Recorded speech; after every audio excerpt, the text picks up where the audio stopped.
Angus Young, how you doing? Good, Becko. The Offspring. How's it going, Becko? Dave Grohl, how you going, mate? Good, man. Pete, it's been a long time coming. Oh, Becko, hasn't it indeed? We go inside the dressing room, speak to the biggest names in music, Keith Richards of the Rolling Stones. and crack open their esky.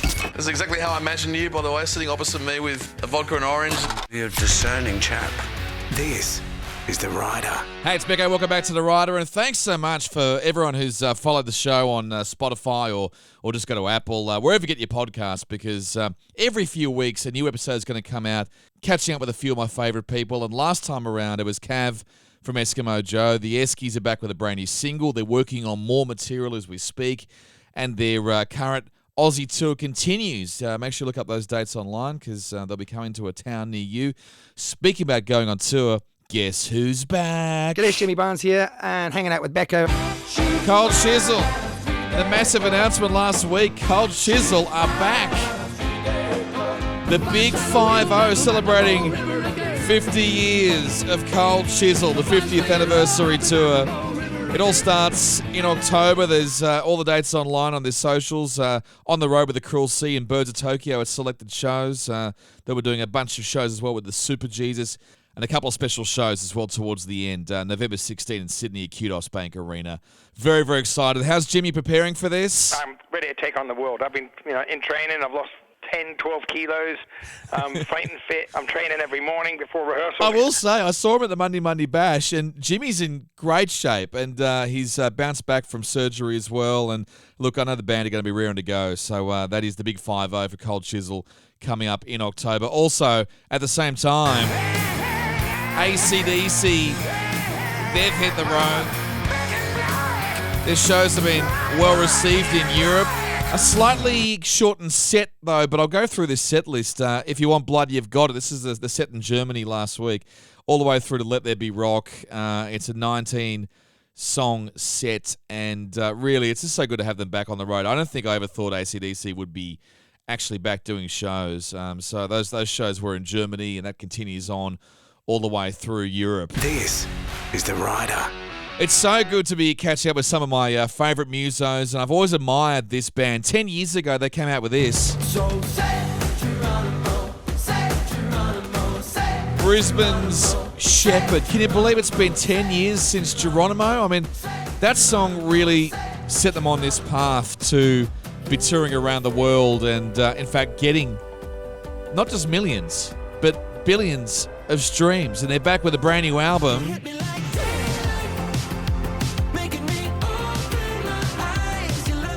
Their fourth album, Zora, comes out just a few weeks' time in June, so June 21.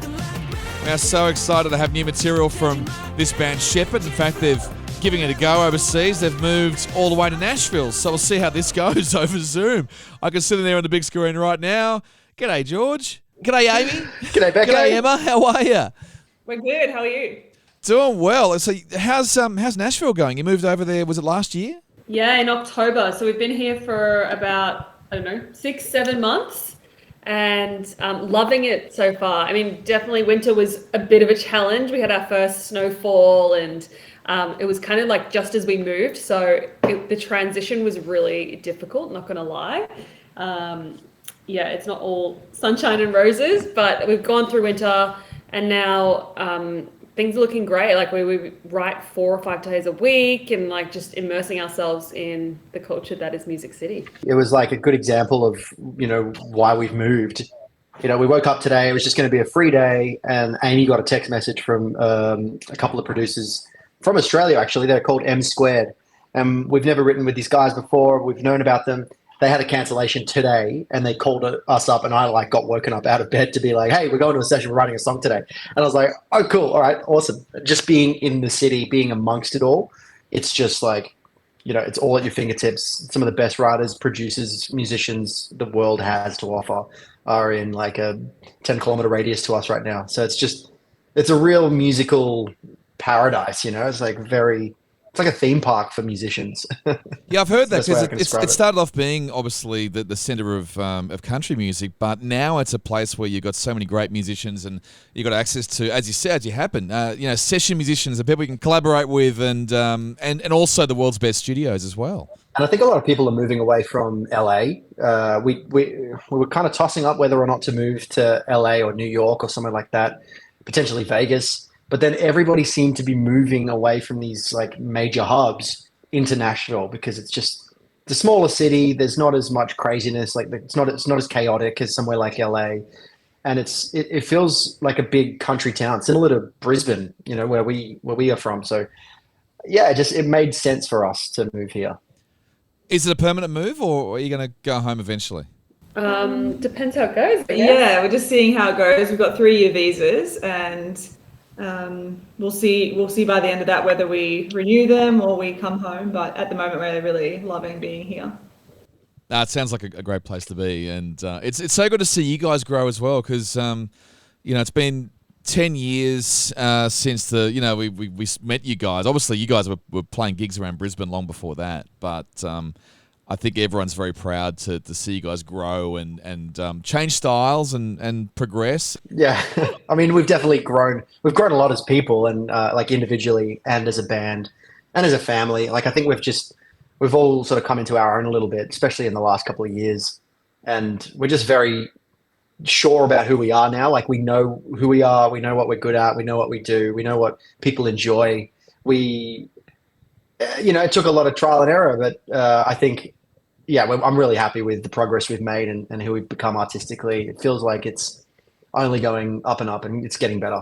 Tell me about what it was like growing up in this musical family. Like, what was it from the days of your first steps where you were pretty much playing music together, or was it a bit later on? Yeah, not really. Like we all had piano lessons and had to go to like theory, and we hated it. It was more of like a chore, and we just wanted to be outside playing. But I think, and our dad actually learned how to play piano classically, and was really good at it. So, but he can never play for enjoyment. So I think he really wanted to instill that in us. So they never like forced us to continue. So I guess like none of us really wanted to be musicians until like when I was 10, I found my dad's old guitar, and I was like, like this is interesting. Like I think I was walking around pretending to be Shania Twain because it was the 90s. And so mum and dad got it fixed up, and they got me some lessons, and I think I wrote my first song at 12. But yeah, Emma and George was into acting, like a creative family, I'd say, but we weren't like the Von Trapps singing and dancing together. Yeah, Amy and George ended up singing and writing a song together, and they worked really well together. So ended up recording an EP, and then I saw that I was missing out, and I had a bit of FOMO, so I learned how to play bass for the band. Yeah, that was up until I was still in school and finished school, and then learned bass and kind of got thrown into the deep end. And Amy, last year you got to reach the pinnacle of Brisbane music fandom, which is playing the Ekka. So what was that? Yeah, no, it was actually really cool. That was, I think, my second gig ever as a solo artist. So yeah, it was a proud moment for me to like have a crowd and like, it's the Ekka, man. Iconic. Emma and I being in the crowd watching Amy for the first time on stage, I like felt like we needed to be somewhere. It's a very weird feeling of like, oh my God, Amy's on stage singing. What are we doing? But it was a very proud moment for us in the audience, for sure. The Ekka brings some big stuff. By the way, for everyone outside of Brisbane, the Ekka is the show, pretty much. So it's like Sydney's Royal Easter Show, and it's iconic. And to me, it is the start of summer. It always got hot or started to get warm around Ekka time, and it just meant that things were starting to get exciting. And for me, I was working at B105 for many years, so being there I always got sick because you just met so many people. You were outside broadcasting, you were shaking hands, and every damn Ekka Isn't time. there Ekka flu? It's like I think there is an Ekka flu because I would get it every bloody time, and but it is it's a rite of passage, and I'm glad you got to experience that. Your next album is about to come out, so it's your fourth album, Zora, June 21. Tell me about Zora first of all. So this is your nan, right? Yeah, the actual name, it's based around our grandma, and it was actually quite a fortuitous accident almost because, we'd written all of these songs, and it was during the time of COVID and a couple of other things that we were dealing with, both personally and professionally. We it was a bit of a tough time for our family and for the band. And so we were kind of writing all of these songs about holding on to hope and resilience. And, it's dark now, but we're going to make it to the sunrise again. It's going to be warm and everything's going to be fine eventually. Just, hang on, stay positive. You've got this. That was like the general sentiment of the songs we were writing, because our grandma has always been this beacon of positivity. And she's had one of the most tragic struck lives of anybody that we know. She had she had to flee a war-torn country when she was 18, never really saw her family again back in Croatia. Her husband passed away of lung cancer when she was, in her late 40s, and left 7 kids, our mum included. So it was one of those people where it's just like so many challenges have come at her, and she's just always the most positive, smiling beacon of sunshine. And so it kind of helped us and inspired us through this time. And when it came time to naming the album, we were like, oh, like Sunrise or New Dawn. It was just like nothing was quite working. And so we're like, well, Bubba is Croatian. Why don't we look up what dawn is in Croatian? And lo and behold, it was her name. And we were like, are you kidding me? Zora, it means dawn. And it was this very full circle moment of like, the name's chosen us. This is perfect. Like, there's nothing better that's going to come along. So we decided to dedicate the album to her and, call the album Zora. It's certainly an uplifting album. I mean, you got the opening interlude called Zora, which is fantastic, but Daylight kicking in with that. And the whole album from there onwards, you're right, it is all uplifting music. And as you started writing and recording, I can imagine there was a lot of hope and positivity. Yeah, it was definitely therapeutic for us, for sure. And I guess once we'd finished it, you can sort of like look at the album. It could be interpreted as a day, like the whole thing from dawn to dusk, because the final track's called Sumrak, which is Croatian for dusk. And the whole thing sort of flows through like a morning and then an afternoon. And, it has this vibe to it that you're moving through the day.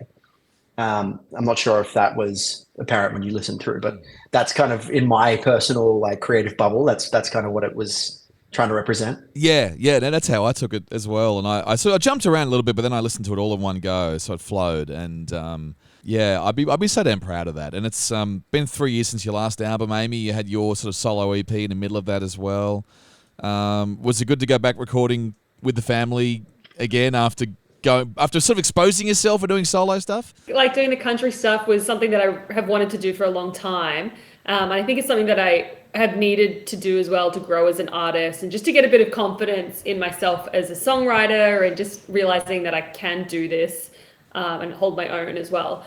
I love writing with George and performing with the band, of course. But it is nice to know that it's like, okay, yeah, like I can do this as well on my own. But now like we're kind of moving into writing our 5th album now, which is crazy. And so we're kind of in Sheppard world again, and it's familiar, and I feel like I'm bringing a new confidence to the room now. But yeah, it's nice. As George said earlier, like we know who we are as artists now. I feel like now more than ever we've honed in on a sound, and we're starting to see a bit more consistency in the writing rooms. And you wrote a lot of it in Brisbane. I noticed there was some LA writing and Stockholm as well. So I can imagine a lot of the uplifting stuff was in Brisbane because, the weather's so damn good. I mean, you can't get sad and depressed when you're living in Brizzy. In the Sunshine State. In the Sunshine State. Definitely. Yeah. A lot of it was written in Brisbane. Amy and I did a really great trip to LA in 2022, I think it was. I think 4 or 5 of the songs came out of that trip. I took a trip to Stockholm, but yeah, then the rest were written or finished off in Brisbane. And it's always nice to like, what we used to do is like go and collect song ideas, and then we'd come back and like really hone in and work with our long-term friend, bandmate Jay, who is kind of like the finisher for a lot of these tracks as a producer. And it really just gave us the time to experiment a lot because, I don't know if you've ever been in a songwriting session, Becko, but it's like a speed date. Just one day of meeting somebody, trying to get the vibe right, explaining who you are as an artist, feeling them out as a creative. And sometimes it just, fireworks happen and you get a song in a day. But other times it just you get an idea or something that needs to be fleshed out, but then you fly back to Australia. So you need that time, that extra space and energy to just kind of like sit with it, live with it for a little bit, which luckily we did get to do back in Brisbane. Speed dating is actually a really good way of putting it. 16 songs is a fair effort. Did you ever get told or advised to trim it down, or these days it doesn't matter so much? We did get told that it was like 4 minutes over the vinyl length. So that was the main issue. Like physically, they just couldn't fit it onto one vinyl. So we were like, all right, we either have to bite the bullet and remove a song, or we keep the album intact and we have a double vinyl and we just space out the songs a bit more evenly. And I don't know, it's just kind of like, how do you pick your favorite child? Or what? It's very much like, this is what we put together. This is what felt like it flowed. Physics be damned. Let's go for the double vinyl. It's a challenge now, isn't it? Because vinyl is back, and vinyl's so important to getting that chart. Yeah, I think physical's always better. Go, sorry, Amy. Oh, it's a collectible. I think vinyl's really cool. And with this album, we're actually putting on cassette as well, because that's coming back, baby. And yeah, I think it's always nice to, as George said, have the physical, because we do put a lot of effort into the artwork, and it's a beautiful, like, bright yellow vinyl. I think it's pretty special to have. So I'm really glad that we made that decision. We made it the way we wanted to. We didn't have to cut any corners. The artwork's bigger. I kind of think it's the premium product of the album, because you get the big sort of double page spread inside, and you get the photo and the story and the blurbs. It's kind of like you make an album for the vinyl, and they're like expecting that people will listen from start to finish, which probably they don't do as much in this day and age, but it's a nice way to create it. That's for sure. Well, yeah, I mean, everyone's tried doing the digital sort of album release with the artwork, and you can blow it up or whatever, but there's nothing like having it in your hand, and certainly physical for a chart is so big now. Like if you can sell, a few thousand even physicals, you can be guaranteed almost a number one these days. So if you've got that dedicated fan base, it's pretty handy. Yeah, we just can't release it on the same day as Taylor Swift. I mean, sometimes it must be tough when you're talking to your advisors and you're trying to pick a date. And has it been pushed back due to things like that, where you've gone, oh my God, Billie Eilish is putting an album out, You kind of just have to guess. Like, no one really knows when certain albums are going to be released. We've had pushbacks because of label issues and like distribution and all that sort of stuff, but also Taylor Swift. But yeah, we were like, oh, okay, she's going to be touring in Australia at this time. We don't want to release this time, so we've kind of tried to do it, but you never can get it right. We thought we had a clear runway, and then realized that Ed Sheeran and Celine Dion are releasing music that day, or an album or something. But that's okay. I mean, it's all it helps with the story of, like, if you get a number one aria, it helps with the story overseas and whatnot. But it's not really why we do it. It's mainly for the fans, and it's not like our fans aren't going to listen to it because Ed Sheeran releases on that same day. It's all very much PR stuff, and I think we're really proud of this album. I mean, we can't wait for people to hear it. I'm very excited for, like, our fans in The Flock, for example. We've got a Facebook group called The Flock, and they're counting down the days, and they're all like, they've got the track lists, and they're all trying to guess what the songs are about. And it's that like energy, that hype that we really love to see, and like that sense of community amongst people. That's what we always try to do with our music, is bring people together and have that communal aspect to, euphoria almost, trying to bring it.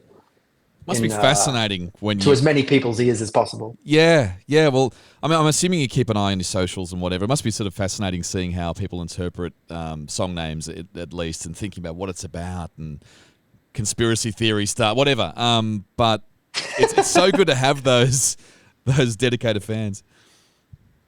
That's the beauty of art, right? It's like you can mean what you feel it's going to be, but then you release it and it becomes the public's, and they can turn it into whatever they like, and they can, inject their own meaning into it. And that's what we encourage that.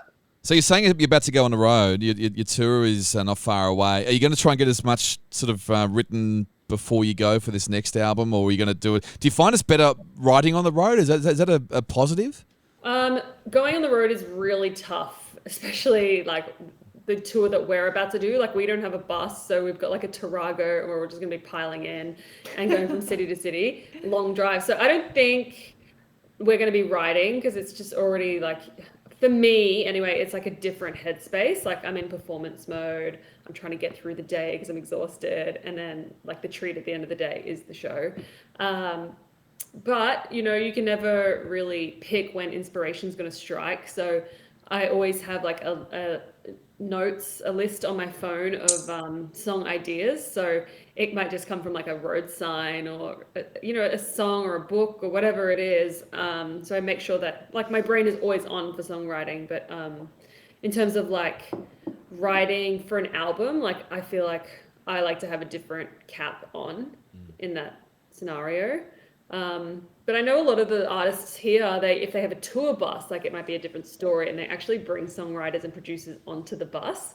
And I would love to like get to that position where we can do that. But yeah, I don't know. Like maybe we should try something new, George, and like bring your laptop and see what we can do from the comfort of our Tarago. Yeah, I was going to say that a lot of song ideas come out during sound check, when you're just like all there with your instruments. And you're just like waiting for the engineer to be like, all right, let me just tune this kick drum real quick.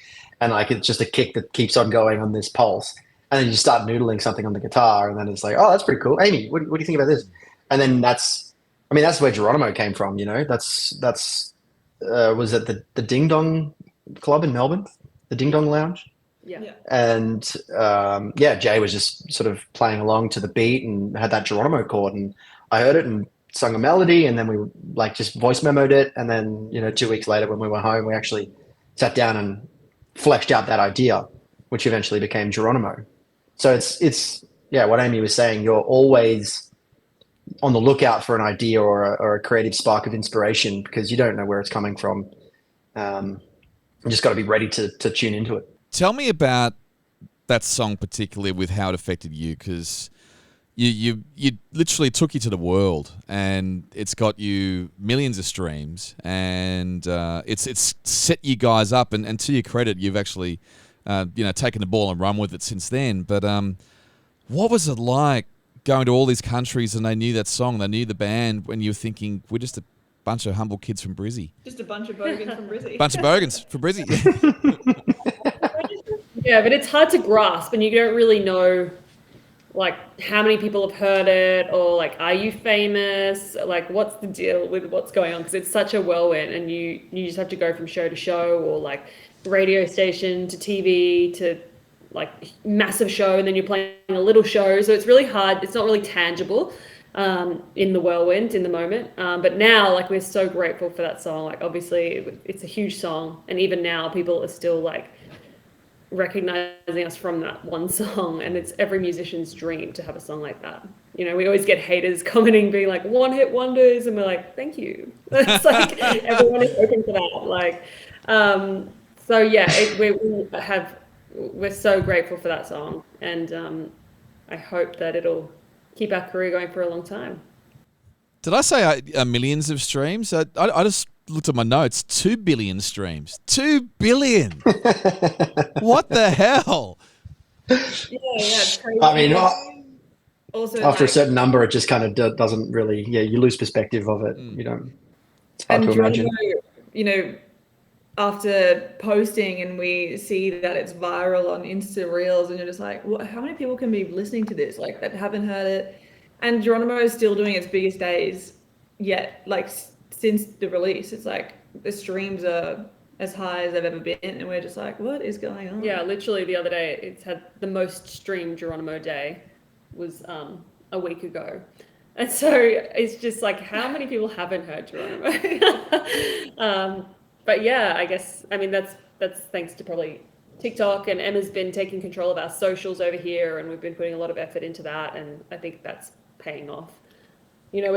Everyone knows the song, so part of our mission over here is to connect the song to the band so that people can discover the rest of our catalogue. But I'm really glad you're converting that over, which is really good. And now I want to get some stories out of you about your great mentor, Michael Chugg. Now, Chuggy, he's been your long-time manager, and you're on Chugg Records, and he was your biggest champion. What was it like when Chuggy came into your life? Terrifying. Yeah, we were pretty nervous because we'd seen videos of him before, and every video we saw it was F this and like yelling this. He just seemed like a really gruff guy, and we got the opportunity to audition for him in his office in Sydney, like 13 years ago, 12 years ago, something like that. And we went down, we all flew down to Sydney, and we walked into his office, and he just pulled us out into the main like office area, and he's like, "Oh, this is Sheppard. They're going to do a couple of songs for you guys." And we were like, "Oh my God," we thought it was like a private little thing in your office. And he sort of threw us in the deep end, and we performed to his 40 or 45 odd staff that were at Chugg Entertainment. And we sung some acoustic songs. I think we did 5 acoustic songs, and he really enjoyed it. And like a couple of weeks later, he sent this massive email sort of detailing what he thought we should be doing. And we were like, "Oh my God, I think we've got a manager. I think he liked it. I think he sees potential here." And when he got on board, that was really the start of everything for us. That was the official start of our like professional career, because he is just so well connected from 50 years in the industry, and he's got mates in London and New York, and people that run festivals in Asia. And then it was just like all of a sudden we had all of these slots booked in South Africa and London and New York, and we were just like, before we'd even released Geronimo, we had all of these like massive world tours under our belt, and we were just kind of like doing all of these incredible shows. And it was thanks to Chuggy. And credit to him, he has been our biggest champion the entire time we've been a band, and Still is. I mean, he's a family member. He's like the grumpy old uncle we never had, or like he's a part of the family now. We love him. He's a great man. He's a genuine good bloke, and he's done with a great ear. Have you sat down lucky to have him and got some of those great stories out of him? Particularly he talked about the Fleetwood Mac and I think the ABBA tour as well. Some of these stories he has, you just go, "How did you do this? How did you pull it off?" Oh yeah. How are you remembering all this stuff? Like he just remembers the weirdest stories. But it's really cool just to be able to go out to dinner with him and sit there and listen to all of the stuff he has to say.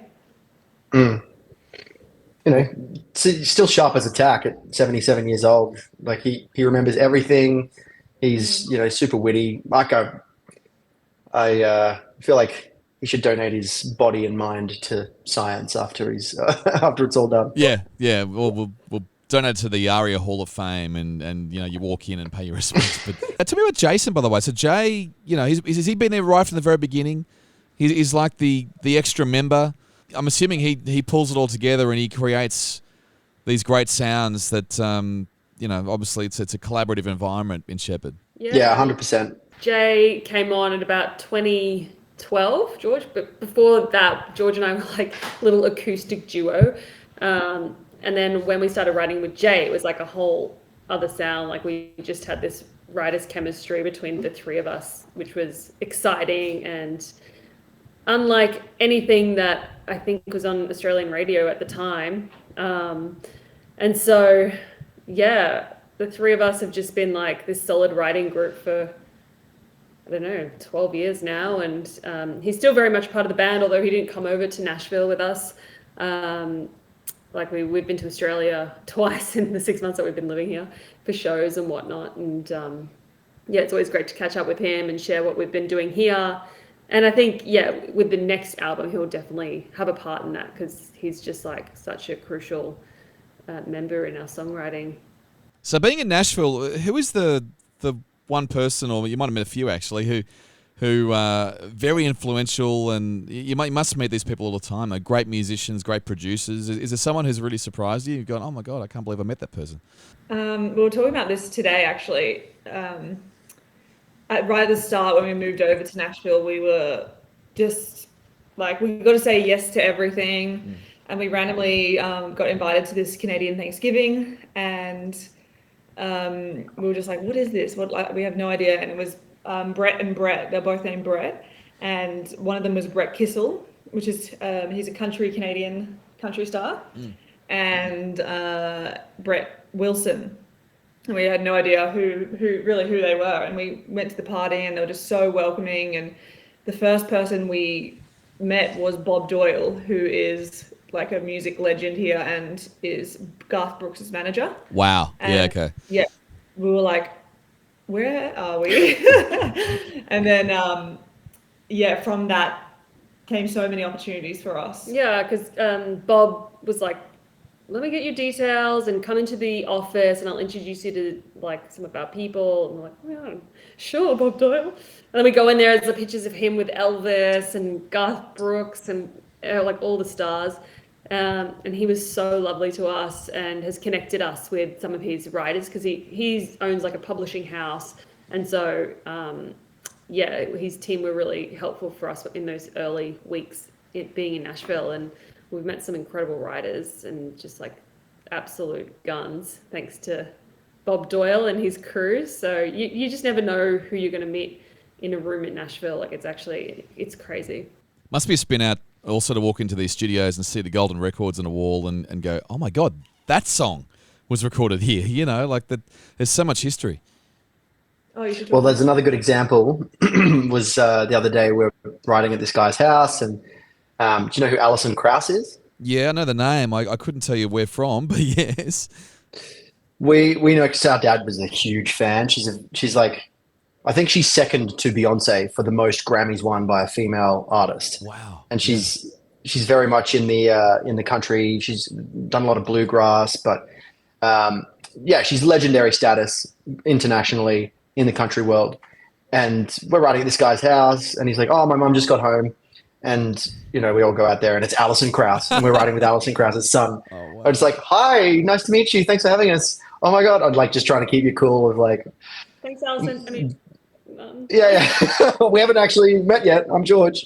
But things like that it was just a very normal house, down to earth, like suburban place. And it was the house of this absolute legend in the country music industry. Didn't you say upgrade your house? Like how many songs are to your name? Like at least get a hedge. That's the country way, they're all very down to earth. We don't need much. This is like, I've got my bed and my hat rack and that's it. Like it was a beautiful house. I'm not gonna lie, but it wasn't like crazy mansion. So, everyone here is really down to earth and just normal, which is humble. Which is nice because we've definitely experienced like the opposite in other cities. So yeah, LA is totally different, isn't it? Yeah. Yes, very different. And this was very expensive. Like when you're in LA, what do you pay for a studio or a one bedder? I don't know how anyone goes there with dreams, and Yeah, and sustains them. It's a very hard city to feel at home at. It's like the people that you meet, the places that you live. We've been there countless times for riding, and it's always been like 3 weeks at a time, but we're always sort of like breathing a sigh of relief when we get back to Australia. And it's like, we're so lucky that we live here.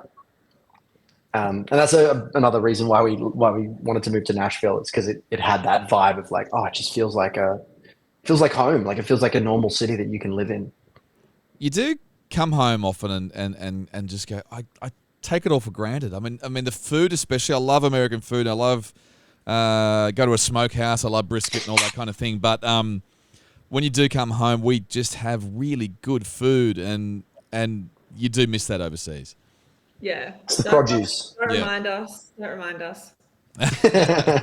Stuffed Vegemite and all that stuff. It's just good produce. You're about to go on the road. You're packing your bags. What do you ask for in the Sheppard Rider? Has it got a little bit more elaborate, or has it gone the opposite way? Because you're paying for it ultimately. It had to go the opposite way. Yeah.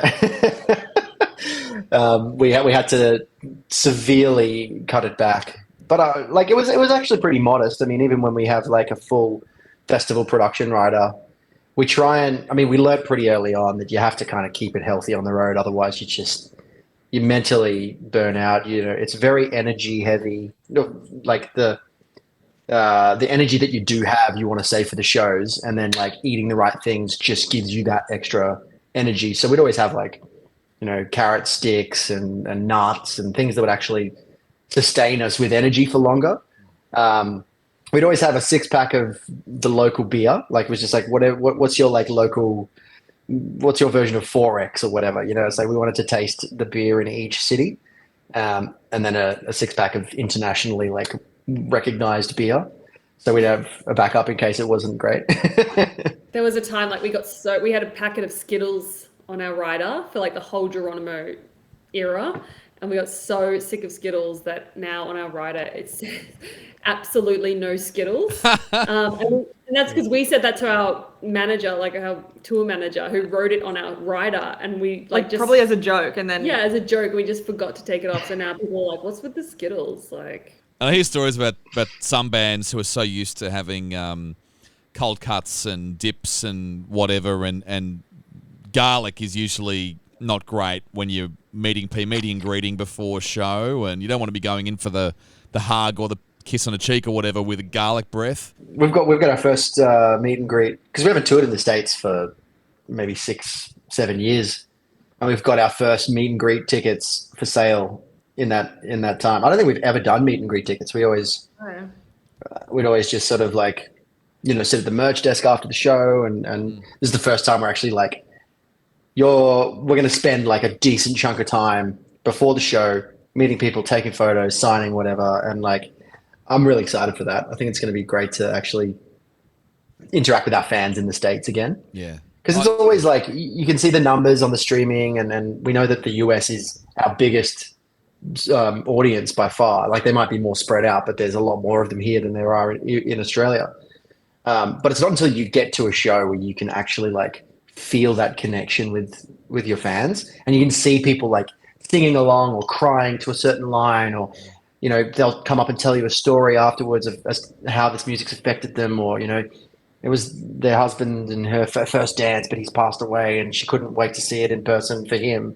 And it's like those moments of like, oh my God, we don't get this at all. We're just sitting at home releasing music. And it's those moments that feel really, really special. That's what it's all about for us.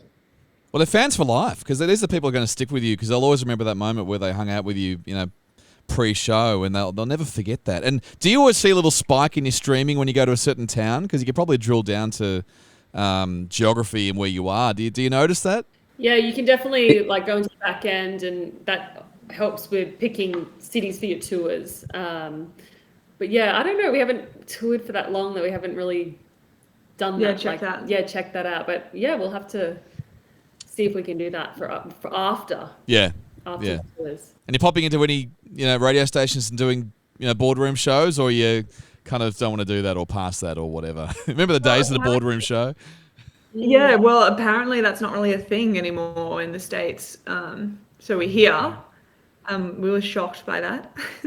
We heard that because we were like, we know some people at Spotify and in America, and they were like, oh no, it's not a thing to go in and perform anymore. Radio in America has kind of been pulled right back to the bare minimum, and the DJs might be 1,000 miles away or more. So that's the problem they got over there. But you got your satellite radio as well competing, so it's a whole different world. But look, enjoy being back at the Tarago. I think it's going to be a great tour. I think it will be. It's going to be a lot of fun. We're all going. Our partner's going. We're squished in there. And yeah, we get to do some shows that we haven't been to for go to some cities we haven't been to for years.